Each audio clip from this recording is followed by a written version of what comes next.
policiers municipaux du Burkina dénoncent l'injustice dont il est victime.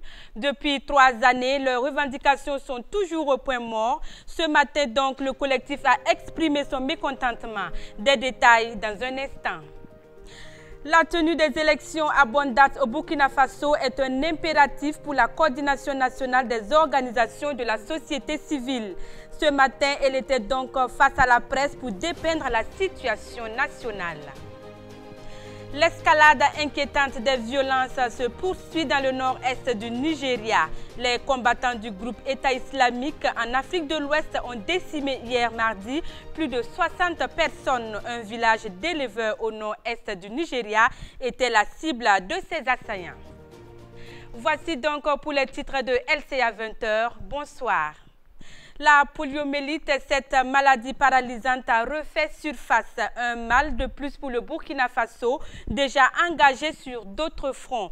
Et pour parer au plus urgent, un plan de riposte a été adopté ce matin en Conseil des ministres afin de briser la chaîne de contamination. Le point de cette rencontre hebdomadaire avec Alain Koulibaly, Bassirou Sawadogo. Le Burkina Faso connaît depuis le 5 janvier dernier une recrudescence de la poliomyélite dans différentes localités du pays. Et pour y faire face, le gouvernement a engagé au cours de ce traditionnel Conseil des ministres l'adoption d'un plan de riposte qui pourrait contribuer à interrompre la chaîne de contagion du polivirus sur l'ensemble du territoire national. Le 5 janvier 2020, notre pays enregistrait son premier cas dans le district de Ouarglaï, région du centre-est. Nous avons donc rejoint ce 5 janvier les 12 autres pays africains qui connaissaient donc malheureusement un retour de l'épidémie de poliomyélite. Des mesures ont été prises, il s'agit notamment de la vaccination à Ouarglaï et à Bitou de plus de 170 000 enfants de 0 à 59 mois, le renforcement de la surveillance et également la sensibilisation à la vaccination. 2 nouveaux cas ont été détectés, donc un dans le district de Kaya et un dans le district sanitaire de Bogodogo. Le Conseil a donc marqué aujourd'hui son accord pour la mise en œuvre du plan de riposte. Ce plan doit contribuer donc à interrompre la circulation et la transmission du polivirus sur le territoire national. Autre point à l'ordre du jour, l'évaluation du projet d'acquisition de près de 300 ambulances au profit des formations sanitaires du Burkina Faso. Un projet déjà en cours qui devra permettre de faciliter la mobilité des malades vers ces centres de santé. Au titre du ministère de la Santé, nous avons reçu un rapport sur l'exécution du marché d'acquisition de 300 ambulances au profit des formations sanitaires du Burkina Faso. Vous vous souviendrez donc que le 12 septembre 2018, le Conseil des ministres avait marqué son accord pour l'acquisition de 300 véhicules. À la date donc d'aujourd'hui, 185 ambulances ont été réceptionnées et depuis le 12 mars 2020. Donc le Conseil a décidé que les 185 ambulances déjà présentes donc seront réparties selon les critères de priorité qui sont en haute. Les communes qui n'ont jamais eu ou n'ont pas encore eu d'ambulance, les communes selon donc le nombre de formations sanitaires et les communes qui sont les plus distantes des centres de référence. Il reste donc 115 ambulances qui doivent être réceptionnées courant fin juillet 2020. Et le Conseil a décidé que ces 115 restantes seront donc attribuées au fur et à mesure de leur arrivée sur le territoire national. Les membres du gouvernement ont également procédé à la relecture du décret portant création et organisation de la commission consultative relative aux normes internationales du travail. Cela en vue de corriger des insuffisances relevées. Cette relecture vise à corriger les insuffisances relevées, au titre desquelles on peut citer la faible représentation du ministère en charge du travail au sein des structures, le manque de précision de la nature juridique de l'acte de désignation des membres suppléants, le vide juridique existant sur la présidence du cadre dans l'hypothèse où le directeur général du travail venait à perdre sa qualité en cours de mandat.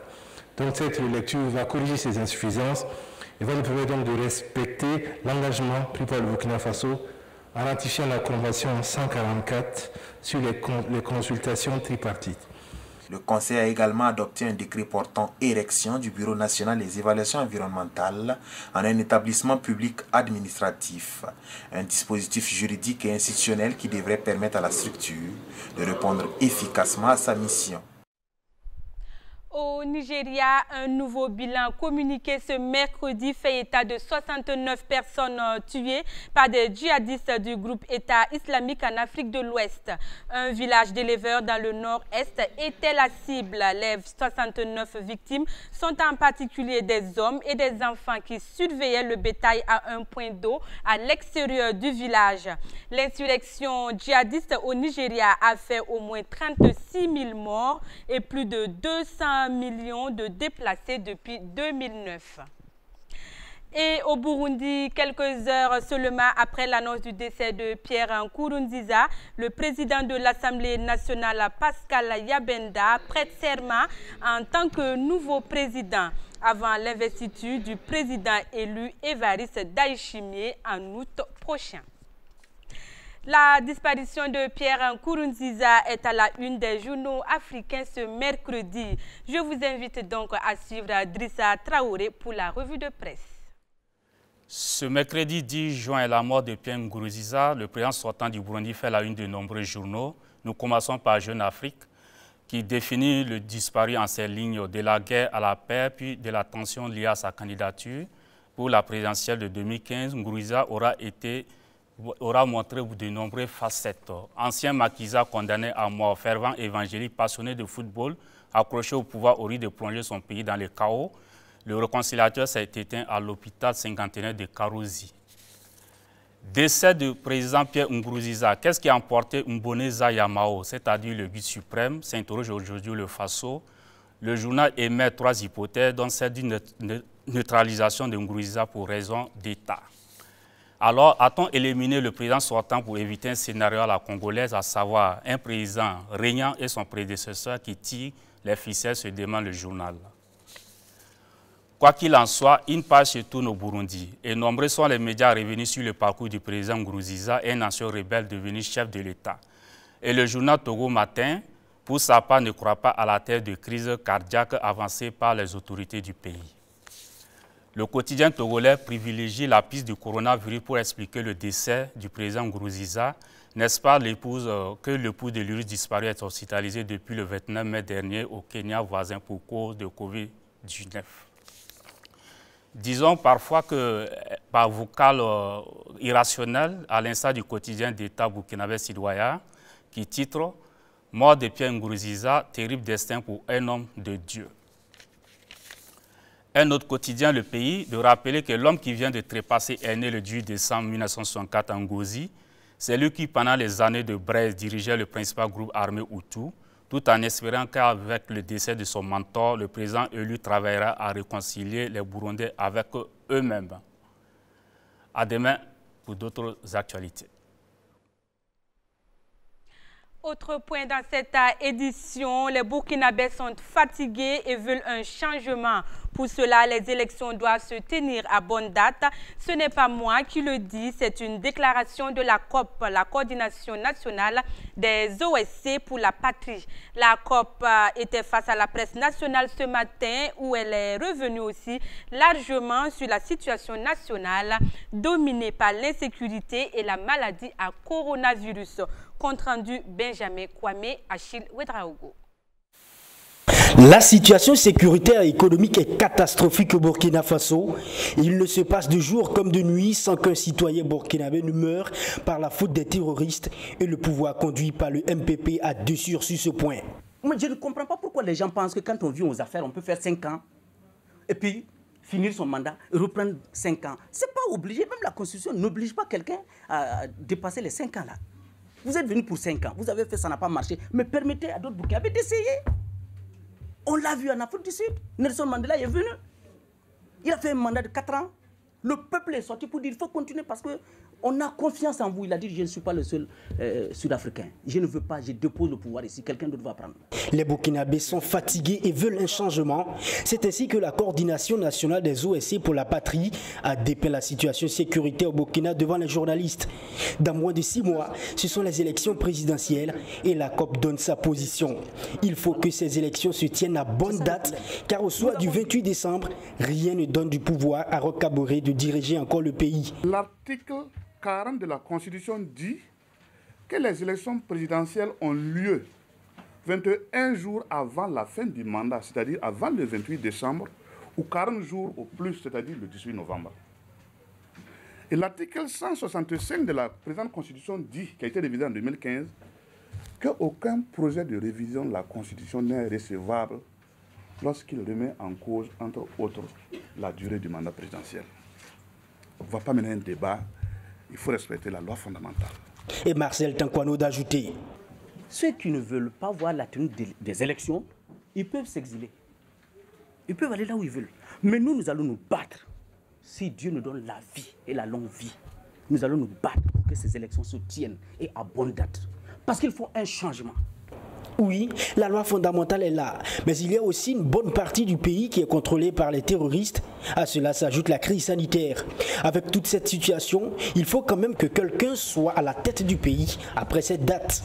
Pascal Zaïda indique que la Constitution n'a rien prévu à ce niveau. Mais nous avons notre loi fondamentale qui n'a pas donné des garanties par rapport à une telle situation. On fait quoi?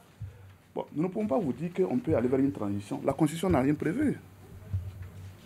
Nous ne pouvons pas aussi non plus dire qu'à cause de ça, on va reporter les élections. On ne peut rien. La Constitution est claire, à moins qu'on va violer la Constitution. Pour la COP, si un tel cas de figure se présentait, il appartiendra au peuple de décider de ce qui doit advenir.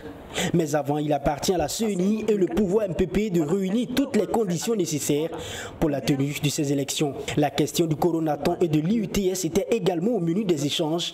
Et là-dessus, ce sont des interrogations. Nous ne comprenons pas pourquoi l'Assemblée nationale a pu faire, même avoir l'idée d'organiser même un coronaton. Pour récolter des fonds, ils sont à 400 millions. À qui ces gens-là vont remettre? La question de l'UTS, je ne sais pas pourquoi, même Blaise Compaoré n'a jamais fait ça. Parce que dans la lutte syndicale, tout acquis là reste, ou bien on le remet. Mais on ne peut pas remettre en cause un acquis. Et malheureusement, personne ne veut attirer l'attention du président Kaboré. Lorsque j'ai écouté le ministre des Finances qui dit qu'il a reçu des instructions du chef de l'État pour couper sur l'UTS, je dis, c'est dangereux. On ne fait pas ça en une année électorale. La coordination nationale des OSC pour la patrie déclare que le Burkina Faso n'est pas un gâteau où l'on peut venir se servir et repartir. Pour les partis politiques qui ont échoué dans leur gestion, elle demande de céder la place à d'autres Burkinabés. Mouvement d'humeur au sein de la police municipale. Le collectif des policiers municipaux du Burkina revendique essentiellement depuis 3 ans sans succès le reversement effectif de leur cotisation de pension, la reconstitution de leur carrière et le rehaussement du niveau de recrutement. Face à cette situation, les policiers municipaux sont en mouvement d'humeur pour dénoncer l'injustice dont ils sont victimes.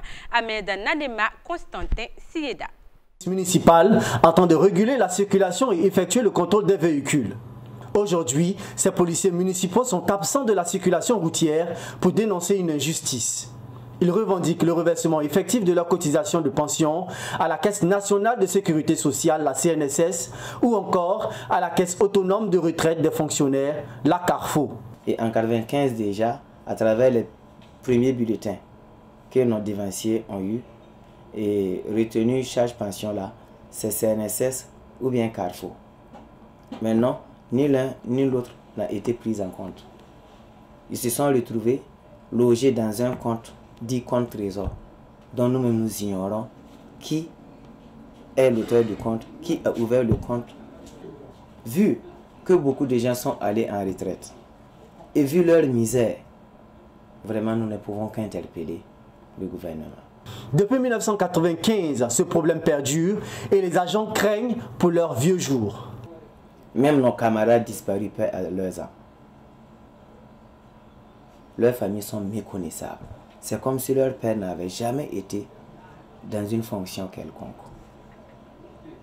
Nous ne pouvons pas regarder tout ça et rester indifférents comme si nous étions faits pour vivre 1001. Malgré le mouvement d'humeur, les policiers municipaux assurent le service minimum. Le minimum de service est assuré. Pour ceux qui veulent s'acquitter des frais de contravention, il n'y a pas de problème. Nos casernes, non. Tout ce qu'il y a comme service et qui doit être sécurisé reste encore dans sa sécurisation. Face aux difficultés que rencontrent les agents de la police municipale au quotidien, le collectif des policiers municipaux du Burkina lance un appel au maire de Ouagadougou. Nous appelons aussi à la bonne moralité de notre patron direct, que j'ai nommé Monsieur le maire Armand Pierre Biwende, d'être un peu plus regardant sur les mots qui minent notre police municipale. Nous sommes sans effectifs, certes, mais mieux vaut miser sur la qualité que la quantité. On n'a aucun moyen roulant. On n'a rien en tout cas qui puisse nous accompagner dans le service. Si certaines mesures ont été prises au niveau des autorités compétentes, comme celle de la loi numéro 027 du 5 décembre 2016, affiliant tous les agents des collectivités territoriales recrutés en 2017 à la Carrefour, elles ne sont toujours pas appliquées car les intéressés disent n'avoir encore rien perçu jusqu'à présent. Le collectif revendique en plus du reversement de la cotisation de leur pension à la caisse, la reconstitution de leur carrière et le rehaussement du niveau de recrutement.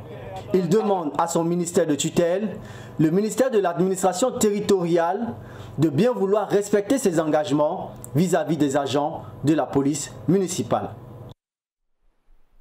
Pendant que les policiers municipaux burkinabés sont en mouvement d'humeur, au Tchad, Idriss Déby Itno déclasse le général de brigade Amat Kousou Sall. Il a été dégradé au rang de soldat de 2e classe et rayé des forces armées de sécurité. Il n'aura pas droit à la pension et à la réforme, moins à une prime d'indemnité compensatoire. Cette lourde sanction intervient 5 jours après la publication d'une lettre ouverte adressée au chef de l'État Idriss Déby. Datée du 4 juin dernier, la lettre reproche notamment au chef de l'État d'avoir abandonné ses compagnons de lutte, ce qui lui a valu donc cette lourde sanction. Autre information dans cette édition, alors que le débat sur les discriminations raciales aux États-Unis a gagné les forces armées, le Congrès américain a approuvé hier mardi à l'unanimité la nomination d'un aviateur noir comme plus haut gradé de l'US Air Force. Il s'agit du général Charles Brown Jr. Il devient ainsi le premier noir américain à occuper le poste de chef d'état-major d'une des 6 branches de l'armée américaine. Il est aussi le 2e afro-américain à siéger à l'état-major américain après le général Collins Powell, qui en avait été le chef de 1989 à 1993. Et justement, en proposant cette nomination, Donald Trump a certainement voulu faire un clin d'œil aux activistes du mouvement The Black Lives Matter, la vie des Noirs compte susciter par la mise à mort par asphyxie de George Floyd. Cette réalité hideuse du racisme a choqué le monde entier, suscité l'indignation générale et la colère à travers le monde. Je vous invite à entendre la petite voix de Gioia Priscilla Guba, une Italienne d'origine burkinabé qui exprime sa colère et interpelle aussi la conscience mondiale. Buongiorno, mi chiamo Gioia Guba e quello che ho visto pochi giorni fa è inaccettabile. Non è possibile che nel XXI secolo i neri non fanno pienamente parte della società. In America di più. Ma non ho detto che tutti sono razzisti. Ci sono persone razziste, persone che non sono razziste e persone che ci vorrebbero uccidere. È toccato a Martin Luther King, a Malcolm X e a tante altre persone. E pochi giorni fa è toccato a George Floyd. Chi sarà il prossimo? Veramente, chi sarà il prossimo? Allora, non ci sarà mai questo giorno in cui qualcuno andrà fuori senza avere la paura di essere sparato o di essere ucciso? America.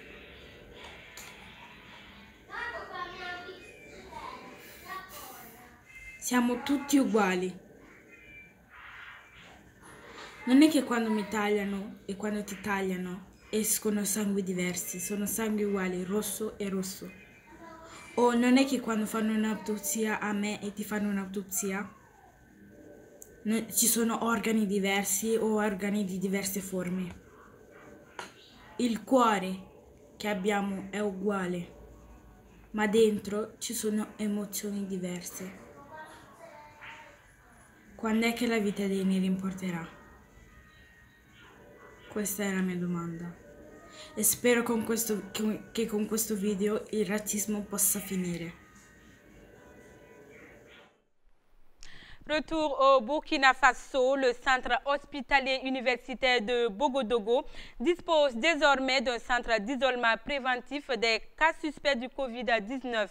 Le don est de l'ordre des ingénieurs en génie civil du Burkina qui veut ainsi apporter son soutien à la prise en charge des malades du Covid-19. Il s'agit d'un ancien bâtiment rénové et équipement à près d'une dizaine de millions de nos francs. Zoom sur la remise des clés avec Alain Koulibaly et Bassirou Sawadogo. Un bâtiment nouvellement réhabilité pour recevoir les cas suspects du Covid-19 au sein du centre hospitalier universitaire de Bogodogo. Ce geste est de l'ordre des ingénieurs en génie civil du Burkina qui veut ainsi apporter sa contribution à la prise en charge des malades du Covid-19 et à la lutte contre cette pandémie. Un ouf de soulagement pour le personnel soignant qui pourra assurer efficacement les soins et la surveillance des cas suspects. Ça répond à un très gros besoin qui a été exprimé dans le plan d'action de Covid-19 de l'hôpital et ça répond à un gros besoin de prendre en charge des patients parce que vous savez bien qu'avec la Covid-19, même si il y a des sites de prise en charge spécifiques, les patients vont partout où ils ont besoin de soins. Et donc, de réhabiliter cette infrastructure va permettre à la fois de répondre aux besoins de prise en charge des patients, mais aussi de répondre aux besoins des normes et des règles de leur prise en charge dans le sens et de leur protection et de la protection des autres patients, mais aussi de la protection du personnel. D'une capacité totale de 12 lits, ce centre d'isolement préventif est composé de salles de soins, d'une salle de surveillance dotée de dispositifs technologiques, d'une salle d'hospitalisation, d'une salle d'accouchement et d'une salle de soins intensifs. Le coût global de la réhabilitation s'élève à près d'une dizaine de millions. Les travaux ont consisté d'abord à faire des séparations au niveau du bâtiment pour faire les salles d'hospitalisation en respectant les normes que nous ont indiquées les médecins. Ça consistait aussi à installer un système de vidéosurveillance qui va permettre aux médecins de suivre les malades depuis leur bureau dans cet immeuble-là. C'est une préoccupation qui était posée parce que je crois que dans d'autres hôpitaux, du fait de la pandémie, les médecins aussi, souvent, c'est des hommes, hein, ils ont peur d'aller se faire contaminer. Donc, ce n'était pas évident de suivre les malades comme ça. Et donc, la solution qui a été trouvée, c'est de faire une vidéosurveillance. Le centre d'isolement préventif de la Covid-19 du CHU de Bogodogo va permettre d'isoler les cas suspects du coronavirus en vue de faciliter leur prise en charge rapide. Le président de la République centrafricaine, Faustin Archange Touadéra, a effectué une visite privée ce mercredi au Burkina Faso. Arrivé à Ouagadougou en fin de matinée, le chef de l'État centrafricain a été accueilli à l'aéroport international de Ouagadougou par son homologue burkinabé Roch-Marc Christian Kaboré. Après un bref entretien dans le salon d'honneur, le président du Faso et son hôte ont eu un tête-à-tête puis un déjeuner de travail.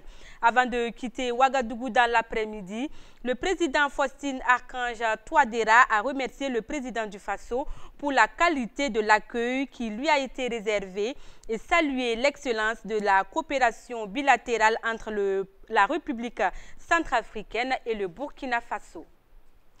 Avant de clore cette édition, sachez que l'État guinéen signe un accord pour l'exploitation de la plus vaste mine de fer au monde. Il s'agit de la réserve de minerai de fer de Simandou.